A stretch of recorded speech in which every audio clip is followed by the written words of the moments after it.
Welcome back, or welcome if it's your first Streaming Media Connect session of the day or of the week.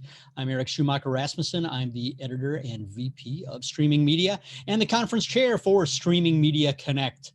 Thanks for taking some time to spend with us today. Over the rest of this week and into next, we've got almost 2 full weeks of presentations, panels, and in-depth workshops, and I hope to see you at as many of them as possible.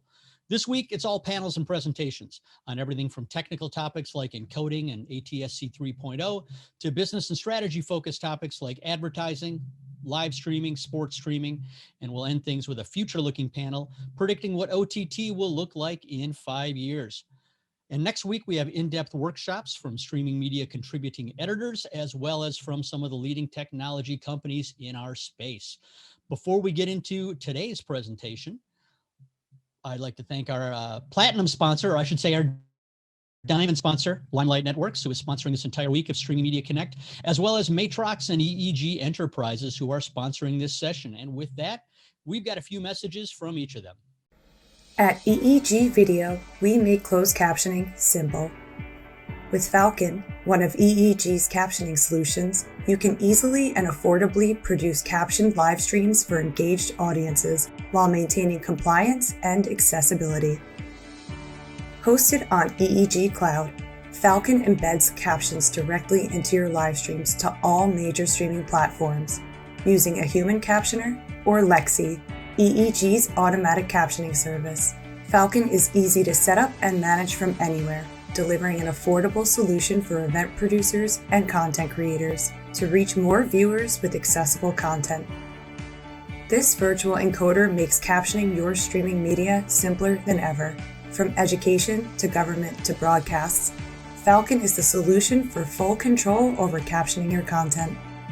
Discover our range of closed captioning solutions for all live video workflows. Visit eegent.com today. EEG Video, captioning innovation.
All right, thanks again to Matrox and EEG for sponsoring this session, which is all about remote production. And the move to remote production was well underway a year or so ago when it sped up dramatically along with everything else in the online video industry.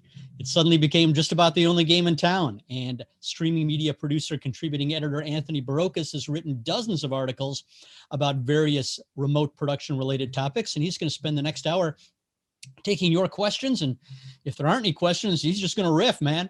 But if you do have questions, put them in the Q&A tab, please. And he will get them there. Anthony, how are you doing? If I take myself off of mute, I think I'm doing good. Excellent. Excellent. Good to see you. You're down in Frisco, Texas, where the weather's not exactly too friendly, but you're here. Yes. Thankfully, it's been kind of crazy. There's a lot of areas that don't have power because Texas was not prepared.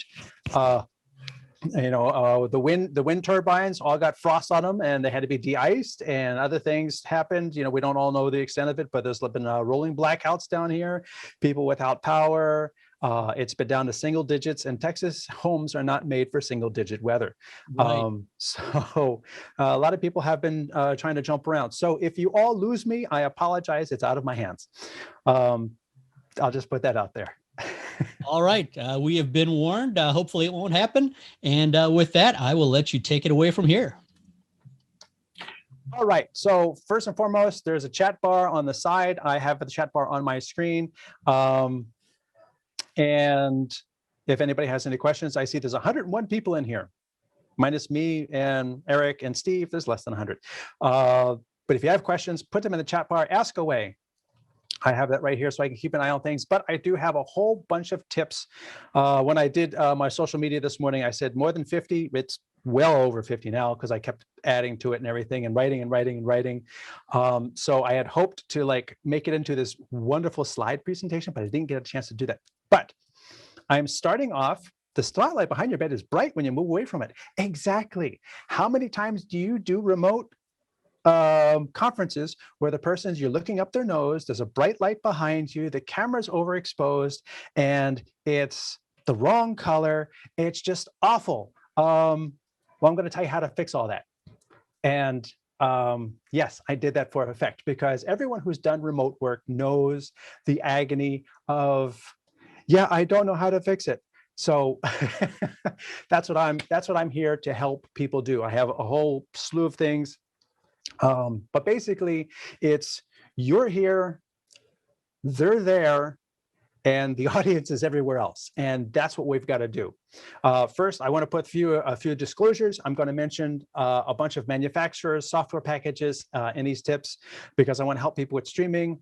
No manufacturer has any connection with my talk today, other than the people who have sponsored the beginning. I have not been paid or otherwise compensated to mention any particular product or solution. Anything I mention is my own finding. And if I use it, I own it because I have it and I purchased it with my own money. I'll try to be clear about what I have direct experience with versus what I know about but haven't actually used yet. But I might want to mention it because it's a solution that's out there that may be of use to someone else as opposed to something that I've just limited to what I have hands-on with. In addition to the articles on Streaming Media Producer, I also have the AIBA Tech Thoughts channel on YouTube, which you can find at AIBA.com, IEBA. Oh, it kind of looks like that, except without the dash. I have a studio space in Frisco, Texas, called Frisco Studios, and I founded Stream for Us, which is solely dedicated to streaming services and production. I founded that a year ago, well before COVID hit, and little did I know how big streaming services would become in 2020. Actually, 2 years ago. Everyone became remote. Every meeting is remote. The occasional Skype or WebEx became a full day of remote meetings for the vast majority of companies around the world. Oh, thank you for that. That said, companies realized that they still need a way to elevate some of their events beyond the typical WebEx or Zoom link to give the audience a more interesting experience. So, you know, we could do everybody's on WebEx, blah, blah, blah, blah, or we could do something that looks different and looks like a show. And that's what we're trying to do as video producers. And that's really what I'm here to talk about today. Now, that said, we want to give the audience a more interesting viewing experience, and we're trying to differentiate what we're doing for like yearly leadership meetings or summits versus the same WebEx that everybody else is doing, even if we're feeding what we're doing into Zoom or WebEx, which is exactly what I'm doing now. I mean, I'm using my production, and I'm using a DSLR and a lavalier microphone, and I'm feeding it into Zoom, which is what we're using for the distribution platform. So the same can be said for business meetings. So let's talk remote cameras, because when your guest is remote, the camera is remote too. So obviously for remote cameras, we have the built-in webcams and laptops and some desktop computers and all-in-ones. And generally, these aren't very good. We all know how bad they look. The resolution is like 720p, if that. And the camera itself is not great, and it's easily washed out if you've got lighting behind you, like we saw. Or if there's a window to the side, or, you know, God forbid, somebody puts all the windows behind them. You really have no hope unless you want to have a shadow as a guest. Honestly, the selfie cameras on a cell phone or a tablet are a distinct step up. Give it a quick rating of different systems: Wirecast, vMix, OBS, and the like. They're all awesome. I'm going to answer that. Yeah, I get that later. I'll answer that quick.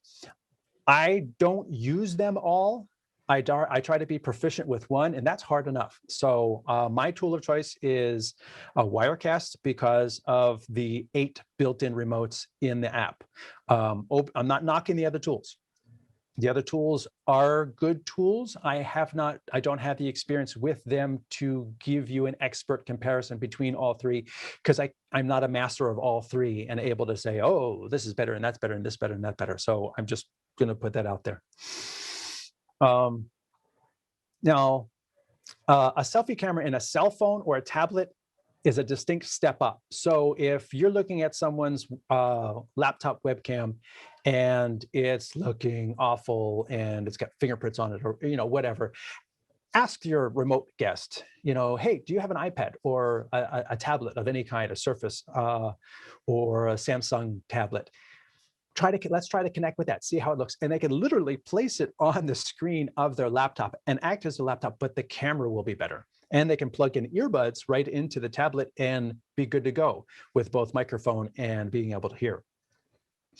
Now, external USB webcams, other than this one, which I deliberately made look bad, external USB webcams offer a distinct step up over most every computer's internal webcam.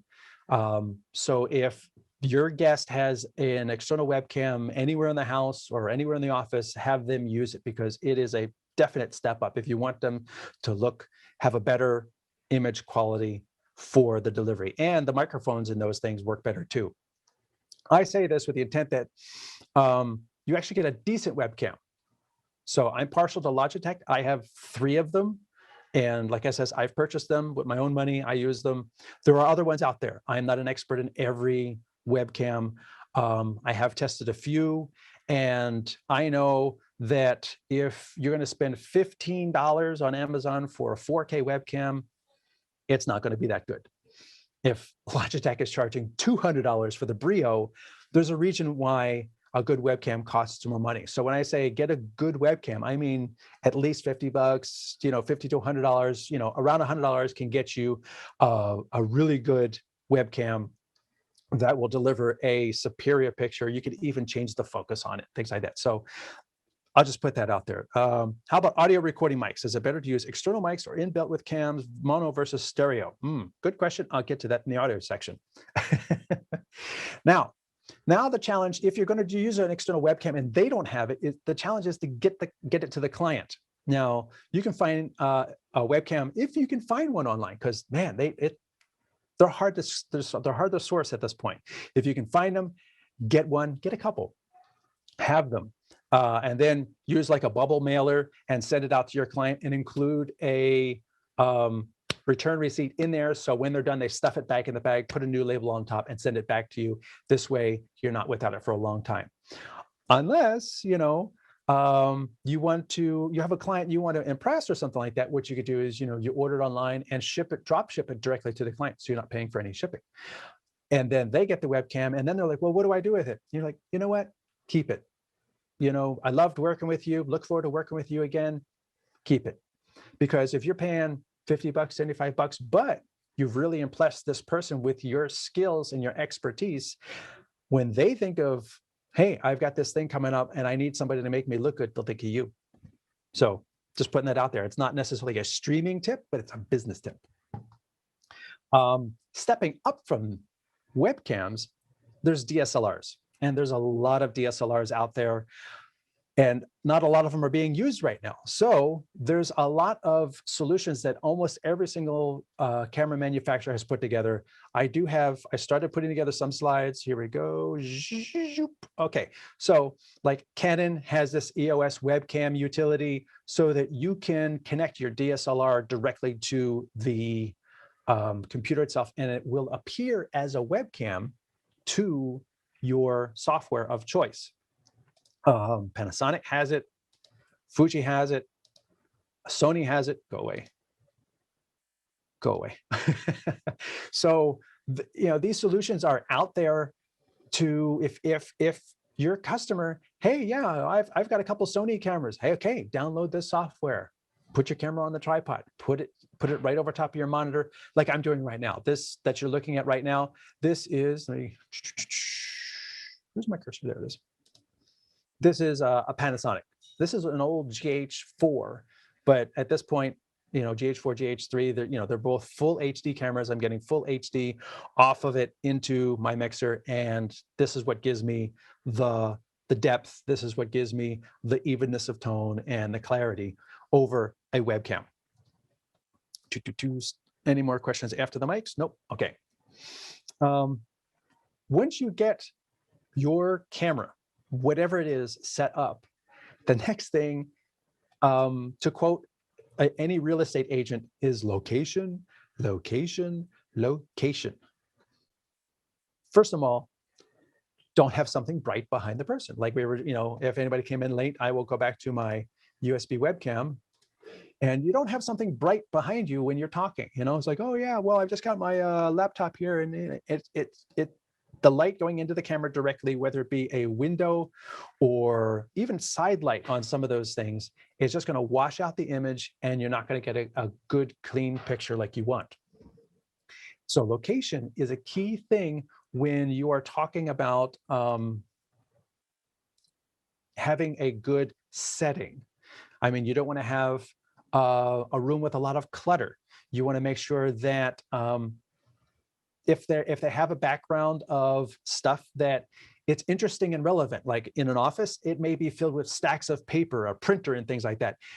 Ask them if it's okay, can we just put this on the floor for tomorrow, and then put like one of your awards or something up there. So your goal is to make them look good. You're the producer. You want to make sure that not just them, but the setting they're in looks good and properly reflects what's going on. So picking a good location, and then even like I have here, I've elevated the camera. It's not down low looking at me, because nobody wants to look up the nose of the person who's talking the whole time. Yeah, I've got this great stuff to tell you. It's really awesome, but it's not a very flattering view.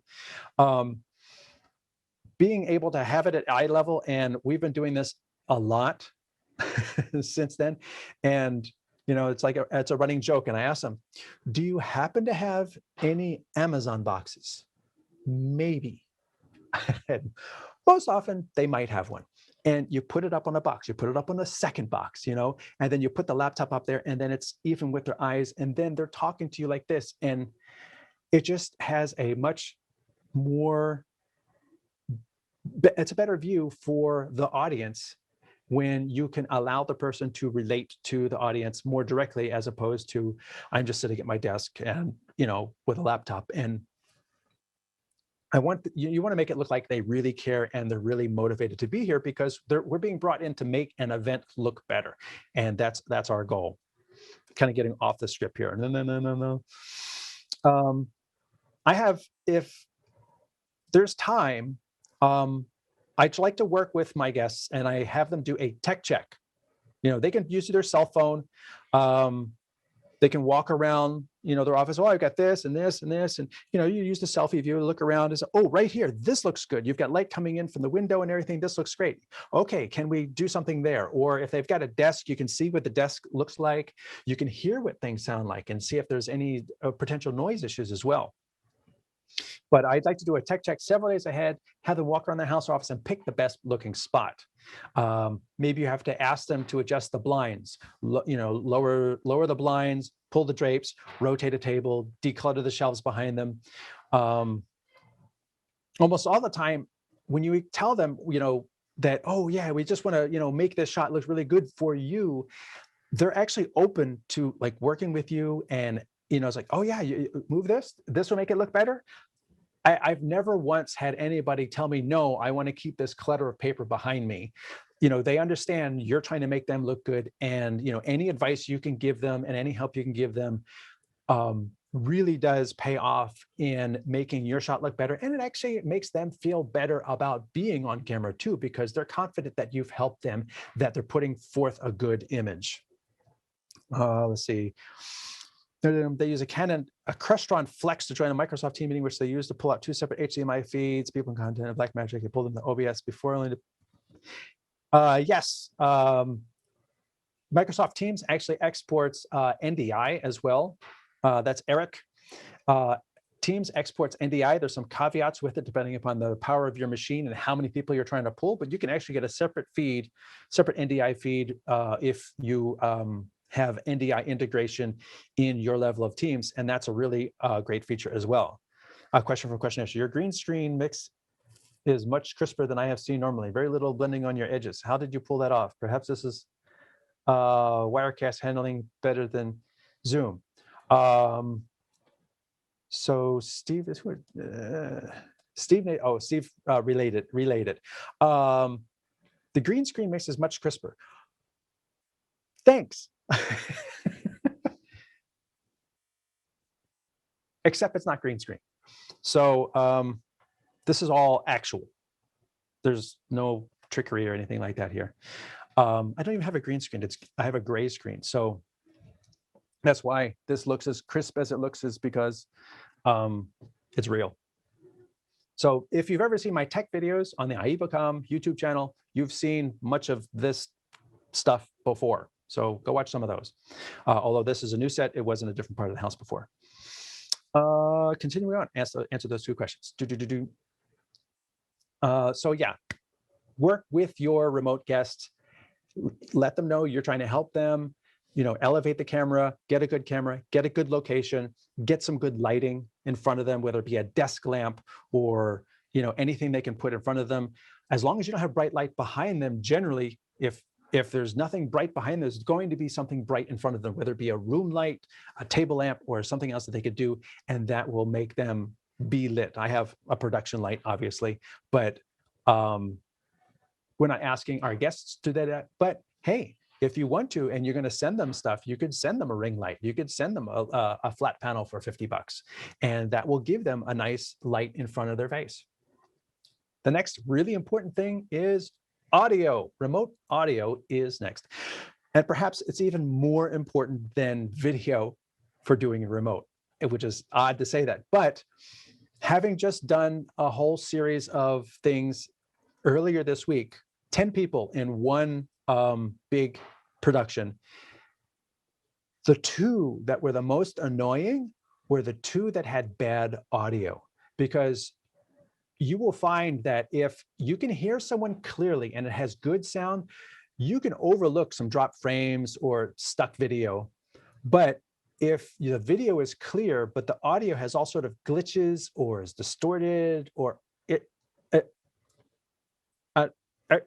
has issues, it doesn't work. It literally doesn't work. So audio, even though we don't think of it as much, is so important to a good remote stream. I'm using a lavalier mic. The lavalier goes into the camera comes into the computer, and it comes over here. So that's how that's working for me. If you have guests and I actually have a prop here, and they have a USB headset. So they can just plug the USB in and then select that in whatever connection method you're using, and they have a boom mic. These produce great audio because the microphone is right here. It reduces the volume of everything else compared to the voice dramatically and produces better audio. I'm using a lavalier. There are lavaliers that will plug directly into an iPad, or I think there are some USB that can go directly into a computer, and then you can select it as your audio source. That would be great. Or if you've got a headset, like I've got earbuds in so I can hear everyone. If you've got earbuds, sometimes they have a mic, but I find that the headsets with the mic, the microphone is really made for phone quality. So it's not a full-bodied, it's not a good sound versus a headset mic. It really sounds like, so it's a catch-22. USB headset. And remember how we said most big computer cameras are not awesome? The same kind of goes for the microphones. The built-in microphones, even they might say it has an array of microphones. It's an array of really inexpensive microphones. They're still going to pick up the whole room, the echo, the reverb, and it makes it harder to hear the voice of the person versus everything else. And it's made worse when they won't wear earbuds and they are using the built-in speakers, because then the microphone is hearing the audio from the speakers and it goes back in, and it has to do a whole bunch of processing to try and cancel that out. And sometimes it takes out part of the person's voice as well. So having them wear earbuds, earphones, headphones, anything, even if you're just going to use the built-in audio, but having them wear headphones is so important to getting good audio. If you're going to do a debate with multiple people talking and you've got multiple voices going and somebody's trying to say something, it's going to chop up their audio. It's going to cancel part of what they're saying if they have an open speaker as what they're trying to hear. That's just the way it is. Yes, this will be, I don't have a presentation. I started on one, there was just too much content, so I just wrote it out. It'll be in an article. I have the text here. What are your feelings on Azure, Google Cloud, IBM for remote cloud production systems? Do you find one offers more availability of GPU instances or available zones that provide advantages to certain clients? Yes. Again, I am not an expert in all things. I'm just trying to offer tips and answer questions. That question is a bit above my head because I have not spent considerable time using AWS in multiple instances, multiple zones, and Azure in multiple instances and multiple zones, and Google Cloud in multiple instances and multiple zones, and IBM Cloud in multiple, to be able to actually offer a comparison. And I just don't have that experience. So I'm sorry, that one is above my pay grade. How do you bring in guest 1080p? I find many solutions in the 720p room, but challenge to find the higher bit rate. It's not so much about bit rate, it's about what software, what standard is being used. WebRTC sort of defaults to 720p, although there have been people who say that they can use Chrome and an external webcam and it will actually send 1080p to vMix, although I tried it and it didn't work. So not entirely reliable. I'm probably feeding Zoom a full 1080 because of the camera into vMix into Zoom, but Zoom is going to dumb it down anyway. So in as much as you can try to get it up, a lot of the software is going to dumb it back down. How are your clients handling caption workflows, especially simulated live events? For simulated live, we have it captioned and then it becomes part of the video. For live events, there are services online where you can send the RMTP to the captioning service, and then you take their RMTP and you send it to your destination. Yes, they're not 100% accurate. That's just because that's the nature of the business. You know, you're either going to pay a whole lot of money for a physical person to capture in it, and they'll get to like 99%, but you're going to have more of a delay because they have to like cognitively hear it and do it. If you do computer captions, 95, 97%, but the turn's faster. Obviously, EEG is sponsored, and I love Falcon Cap, but I'm looking for playback. I don't do captioning. That would be more of a producer end. So I'm just more talking about remote clients coming into systems. So let me get back on that. If there's someone else in the chat who can answer the captioning thing, feel free to jump in there and have a Discord. I'm going to move this down because the comments are coming in. So talking about earbuds, even basic earbuds work great. Like these, you don't really notice them. It doesn't look like I have a headset or wires on, but yet I have an earbud in both ears and I have it draped behind my back. So this way, we use these a lot. We have mobile kits that we've built for one client I work with a lot. And having this, even on an extender cable, a little headphone extender, they can stand back, they can move, they can gesture and, you know, really express themselves without it looking like, you know, you've wired them up into a machine. And this makes sure that the speaker only hears what the person's presenting. How am I doing on time? 31, I should go faster. Bluetooth headsets work too. Earbuds or over the, they work. Sometimes you got to work with the person to get them paired, especially if they're paired to their phone. You have to unpair them from the phone to get them to pair to the computer. So that can be a kind of technical issue that you have to work through. And they add just a slight bit more delay in addition to the delay that you're getting over the web. And that can throw some people off if they're really used to like face-to-face communications. If you can add a lavalier mic, like the one I'm wearing, it can really help the audio. Like I said, there are some models that can plug directly into computers. And Getting away from the technical aspect, the remote guest's location has a huge effect on sound as well. Some people love tile these days. Tile and wood floors are all the rage. But then when they sit in their office, it sounds like they're sitting in a big box, which is essentially what they are sitting in. So asking them to, if they have carpet they can put down or move over, or if perhaps pick another room that has carpet, maybe a rec room or something like that, a playroom, and that carpet or fabric furniture really makes a huge difference in deadening the sound of a room and making it not sound like they're in a box. And I had one client, just want to relate this story. I had one client who we did a series of shows and it looked and sounded great, but you would never know that she was standing and her laptop was on a couple things on an ironing board in her bedroom. But the bedroom was quiet. She could close the door. It was isolated. It was quiet. And she had a nice patterned wall behind her and a painting. And it just really made her and the environment look and sound really good. And it's just picking a location. You know, we didn't really have to do much else. Earbuds and the built-in laptop microphone, but the location really helped make sure the sound was clear, not a lot of noise or distractions.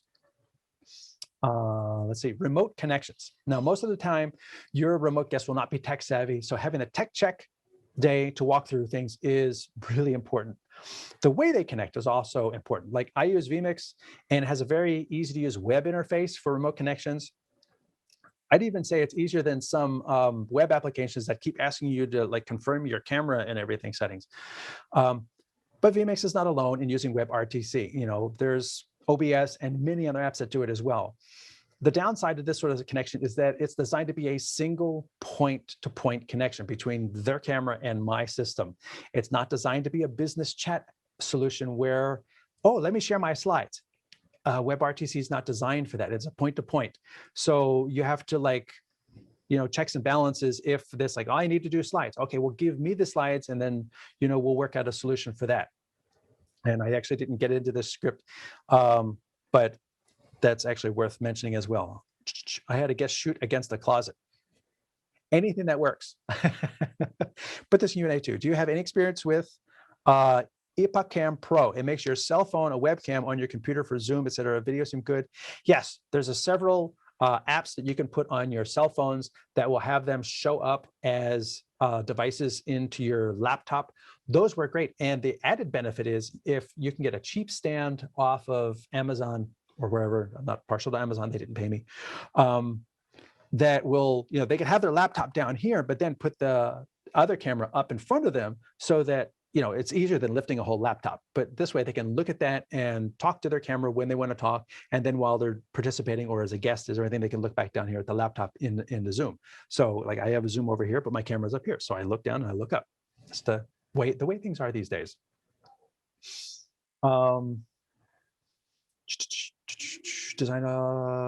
Okay. You can also use free software like NDI Screen Capture to grab the screen of Zoom or WebEx and bring it into your video production software of choice. Like, so some apps like Teams, like we mentioned before, even offer multiple NDI outs directly from the apps. So you can have people come into your show via Zoom or Teams. You grab that screen and you bring it into your production app so that you can do with it what you want. You could do like a cool picture-in-picture that I'm not really using very much, but I built for the show. And that way, they might be using what's familiar to them, and you're not forcing them to go through a technological hurdle, but at the same time, you're still able to bring it in and do what you need to do in your app of choice. What combination systems are you using? Sounds like vMix, Call, Feelings, and Sienna, LTN, MediaLooks versus Zoom, Teams, and their switching workflow. Again, I'm not an expert on Call and Sienna and LTN and MediaLooks versus Zoom and Teams into a switching workflow. So that's 7 different things. I'm not an expert in all 6. I'm not an expert on all those things to be able to accurately give you an answer on which one's best. Like I said, I found something that worked, and there's enough people who are asking for this that I've spent most of my time building shows, tech checking, and doing shows, and admittedly not as much time as I would like exploring other solutions to, you know, jack of all trades, master of none type of thing. But it's always important to be aware of other solutions that are out there because they may offer speed and efficiency or quality that you don't currently have, but you wouldn't know about it unless you tried it. So it's a tough thing that, you need to work, but at the same time, you need to explore and learn and try out things as well. And I don't have a whole lot of that time right now because I'm doing a lot of time working. How do you handle internet in remote locations? That is always a tough one. I did not really cover that in here, but there's bonding. Sorry, got a phone call coming in.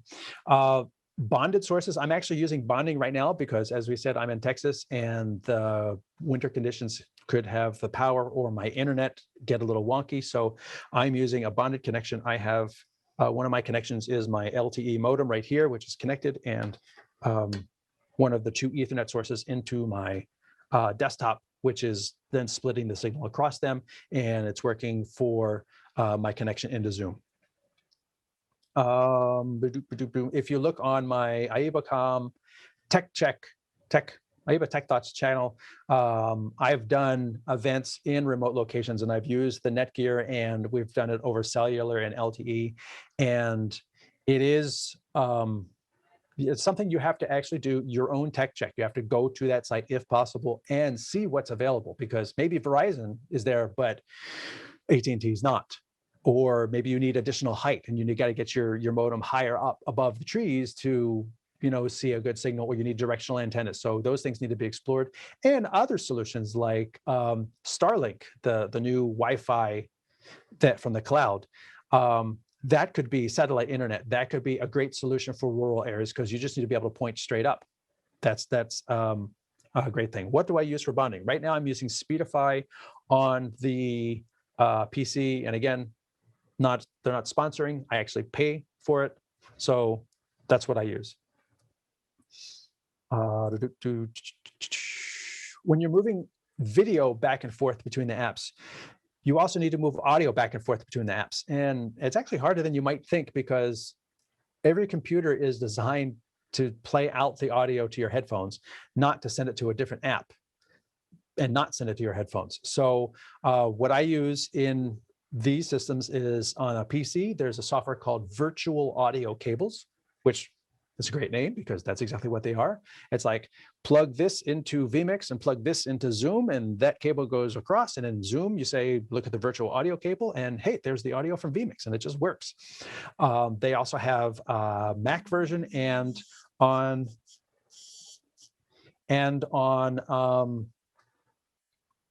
there's also Audio Hijack from Rogue Amoeba software that allows you to hijack the audio from an app. Instead of just sending it out, you can reroute it as you see fit. So there's a lot of solutions out there to managing your audio within the computer, because we're not using a TriCaster. A TriCaster is a single purpose tool, and if you wanted to have like Zoom, you'd have Zoom on another computer, and you would physically route audio and video cables between it.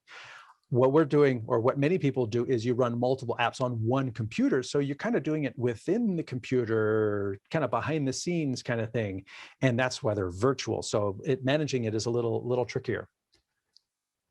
And sometimes, speaking of remotes, sometimes you need to help a remote guest. And it's hard to explain how to fix the web browser where they turned off permissions for the webcam, but now you need it on. For remote control, there's tools like AnyDesk, TeamViewer, Parsec, Google Remote Desktop for Windows. Oh yeah, Google Remote Desktop, and Windows even has its own remote desktop capability. So there's lots of different tools out there. We at the One Studio, we settled on AnyDesk. We tried Parsec. We had some issues with it in terms of getting it configured. And we jumped over to AnyDesk, and we've had good success with that. The downside with these remote tools is when you are remoted in to help them set up their PC or whatever, you're also using CPU cycles, and it's also compressing that screen and sending it back to you. So if you want clean video, you actually have to hang up the connection for their video to come through clean. I mean, we've done that where when I'm logged in, I'd be getting 5 frames a second, and the instant I terminate the connection, boom, I get my full 30 frames a second. So these things are they do use a bit of processing power, both to handle what you're doing and translate, and to compress the entire screen and send it out to you. So those are great tools, but just be wary that there's a caveat that you can't be like, oh, I'm just going to stay logged in while they're doing the remote. Don't do that.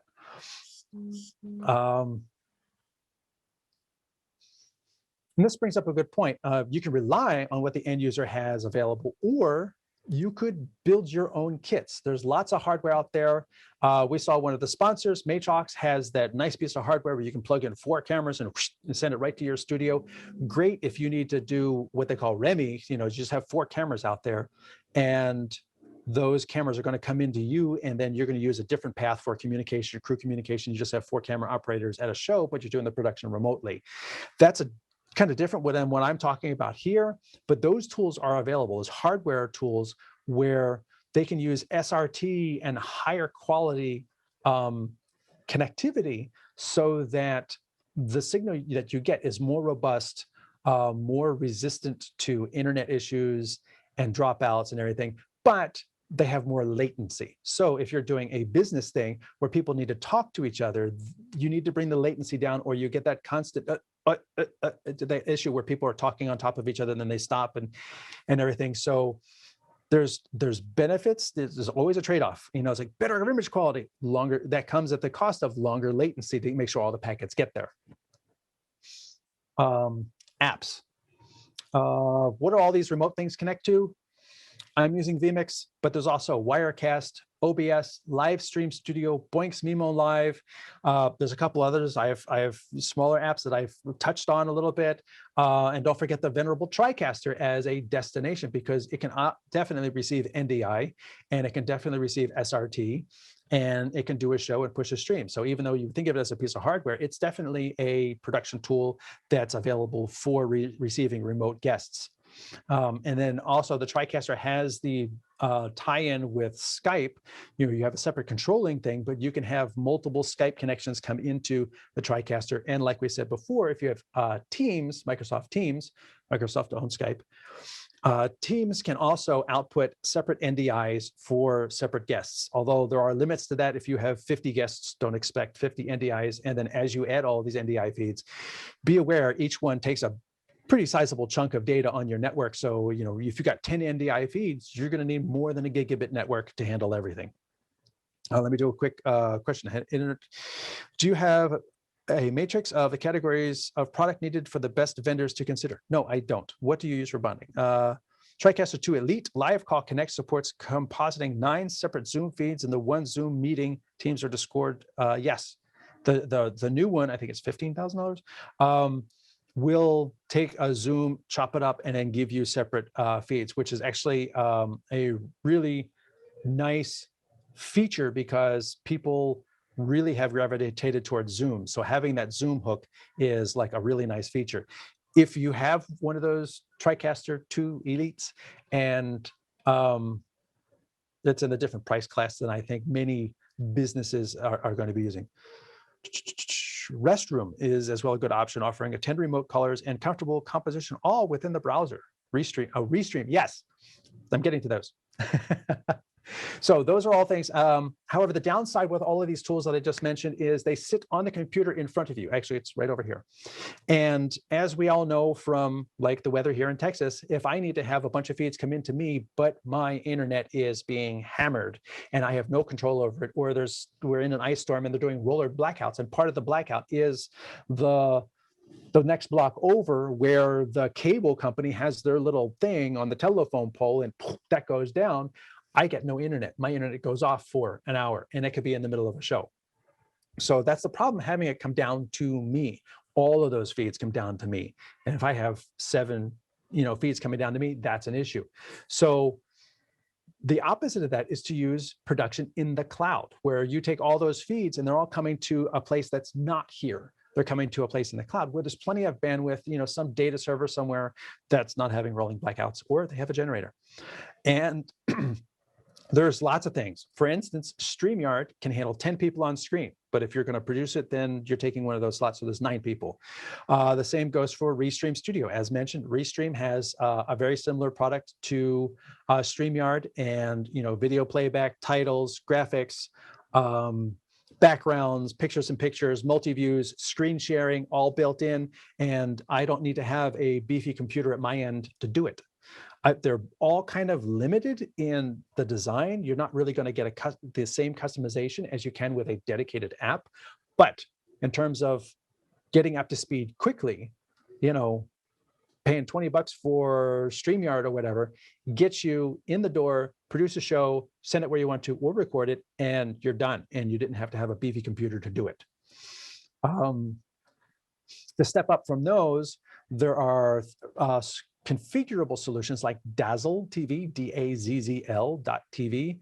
I interviewed them at NAB. You can see the video on Streaming Media. Neuralnet, GNURALnet.com. Even Sony offers cloud production. NewTek's new owner, Vizrt, offers a TriCaster in the cloud called the Viz Vector Plus. So there are lots of solutions out there ready-made for you to just like pay a monthly fee and use their tool. And then if you don't need it for 2 months, you don't have to pay for it. Lastly, don't rule out putting the tool that you know in the cloud. A lot of people are putting vMix or Wirecast on a server in the cloud, as we had kind of talked a little bit about before. Don't want to keep saying Amazon, but Amazon is sort of like the gorilla in the room. You know, Amazon AWS. You can put vMix there. It takes time to configure. It takes time to work out all the nuances and build the drivers and set it up to how you need it, and then getting it to communicate with other pieces. You know, those are things to work out, and then getting it so that you can control it. So if you need to be able to have a control surface like a Stream Deck or whatever, and you want to have your buttons control a computer that's not here, there's digital glue, which we'll get to, and that will help make those things come together. Automated Simulive stream is offered by On24 for 15 years, but you can schedule through Restream.io too. Yes. Yes, NewTek TriCaster was mentioned. Vizrt, NewTek, Restream. Yes. StreamYard video here. Oh, thanks, Steve. Continuing on, just do a quick look over there. And once you figure out the big stuff, you can get into streamlining your production to make it easier, more fluid. You know, if you got like a regular production or regular clients, which are great, you know, then you can like build your show, tweak it, automate parts of it, put 5 things on a button, you know, that cascade so that you don't have to keep mousing around and clicking everything on the fly. And then that enables you to start using control surfaces because you've sort of automated the process and you're trying to make it more mistake proof. Oh, I clicked the wrong thing. No, I clicked this one thing and it happens. And then once you start looking at control surfaces like a TriCaster, they've always had dedicated control surfaces, but there's control surfaces available for all these things. I'll just throw out some names. You know, there's X Keys, there's Scarhoy, Elgato Stream Deck, like I just held up. Those are the ones I have. There's MIDI controllers from Akai, Behringer, Mackie, and a whole bunch of others. You can even repurpose video game controllers that have the USB. There's software out there that will recognize the device you have, and you can assign functions to the buttons and movements and patterns. And if those devices have feedback, like a lot of those things have color, they light up or they light up in different colors, you can then assign feedback to those things so that when this input is in program, then this button's going to light up red to let me know that this thing is in program and that one's in preview. And those are great too. Some of that digital glue is called Central Control. Is a software that you can run. I mean, I know Elgato has their software, which is great for connecting me to vMix or to certain things, but that is sort of like digital glue between me and one thing. These other things are just completely open. If I wanted to have my one device and button by button, I want to have this button control my computer and another computer at the same time, or I want to have this switch something here and then switch something there and then go online in the cloud and do something there, you can put all of that using these third-party tools. So I was saying Central Control. There's another one called BitFocus Companion. There's also Touch OSC, which if you don't want a physical piece of hardware, Touch OSC uses a touch screen like on an iPad, and it uses software, and then you can physically program it with the buttons and knobs and sliders that you want on a device, as opposed to picking up something that says, look, this is 15 buttons. That's all this is 15 buttons. You can say, well, it would be nice if I had 4 sliders for audio, and then I could have, 3 buttons over here, and then 2 switches, or something like that. And you can customize it to how you want it. And even Elgato Stream Deck has a virtual version of their Stream Deck software. So it's like, if you have a Stream Deck, but you need like just 2 more buttons, you can use the Stream Deck software and put those buttons on your cell phone. So it's like, you've got this thing sitting right next to it, and you get, a bunch more buttons over here without having to buy an extra Stream Deck. So that's a really great tool. And 52. So I did it in under an hour. ShowFlow Studio. Yes, thank you for that. I meant to put that in the script. We just looked at that ourselves. ShowFlow Studio looks like it's going to be awesome. It's a little bit on the pricier side. It's not Stream Deck pricing, which is like $20 a month. ShowFlow is more, we looked at it, and I think they were quoting us $1,500 a year, which, I mean, monthly is, comes down. And obviously, I think there's going to be tiers up from that depending upon what options you want. But ShowFlow is talking about 25 people in the room, not all 25 on stage. I think it's 10 people on stage and 25 in the room, which, if you've got and 2 producers and only 2 sets of slides, can only record the program right now. But I talked to them. I says, listen, I'd love to have ISO records. Here's a remote production chip as well, not written down. If you're looking to do remote records, and there's CamFlare is one of them that's been in the message boards. They can have the remote person record. And then there's also a recording thing called Riverside.fm, and they kind of look like StreamYard and Restream Studio, in that you got the multiple camera pictures and everything. It's limited to 8 if you're in there, 7. But you can get an ISO record from each person, and it's an ISO record in the cloud. So as the signal, it's not an ISO record in the cloud, which is what Restream and everything is. It's an ISO record on the sender's computer. And that way, internet glitches don't matter. You're actually recording what their computer sees and hears, and then they say, while you're actually doing the show, it's going to start to upload, but give it time. It's going to probably have to take a little bit of time after they're done.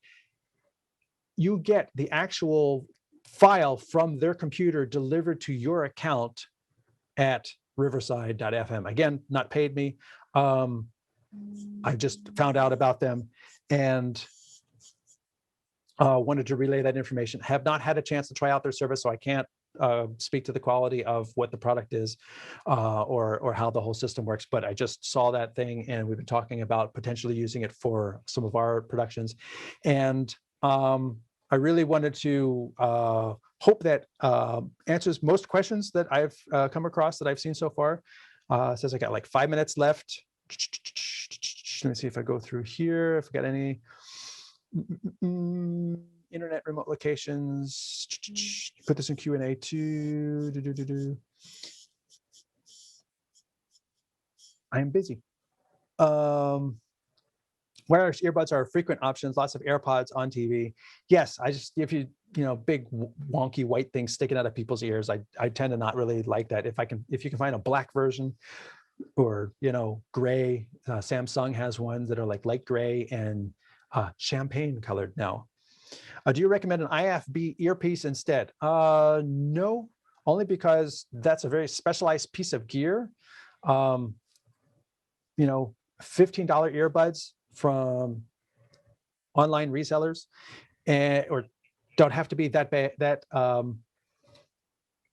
expensive, because they just need to hear what's being said to them. I thought I heard somebody in my head, but I didn't really hear them very loudly. So I'm going to scroll back down. How do you get a higher resolution? How can you get a higher resolution in Zoom? Supposedly there's a 1080 tier that you could pay for that will get it to 1080. But again, it's very dependent upon the bandwidth, because I've had events in Zoom where we paid for that and the client was seeing a degraded quality, but that's just because Zoom was just being hit with so much demand that they had to degrade everybody in order to be able to process all the different people using their servers at the same time. It's a growth issue. SRT versus WebRTC. I kind of touched on that. Two different protocols serving two different needs. WebRTC is about speed and immediacy. SRT is about quality. And you get more quality with more delay. Our Zoom 10 is set to 1080p, but we have an enterprise deployment. Yes, so again, leveling up gets you higher quality, always at a bit more cost. But if you need that quality, in many cases, it can be available if you need it. I hope this has been helpful. I suppose I have like 3 minutes left for any questions. But again, my name is Anthony Barocas.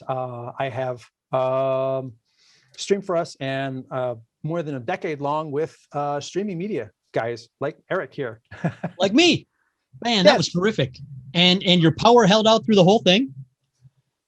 And I believe you said earlier on, you're going to be turning this into an article. Is that correct? Well, I wrote it out as a script, and it's just like, well, you know what? I'll just hand it off, and then we'll put that with the video. Excellent. I'm all for it. That was Steve, Anthony's editor, in the background there, saying he's all for it. And I know, someone asked us about halfway through the presentation, can you put links to all these products you're mentioning in the chat? And I said, we would need a dedicated staff person doing nothing but putting links in the chat. But I imagine that if you do submit an article to go along with the video, that the links will all be there. Yeah. It's much easier in post, and especially in a chat that scrolls by and then it's not archived. It kind of goes away. If you want links, they'll be in the article that eventually will appear. Outstanding. Thanks so much, Anthony. And once again, I'd like to thank our sponsors, Limelight Networks, for sponsoring all of Streaming Media Connect this week, and also to Matrox and EEG Enterprises for sponsoring this particular session. We will be back in a little more than a half hour with our last session of the day, in which Jan Ozer and Abdul Rahman from SimWave will be looking at per title encoding. So I hope to see you then.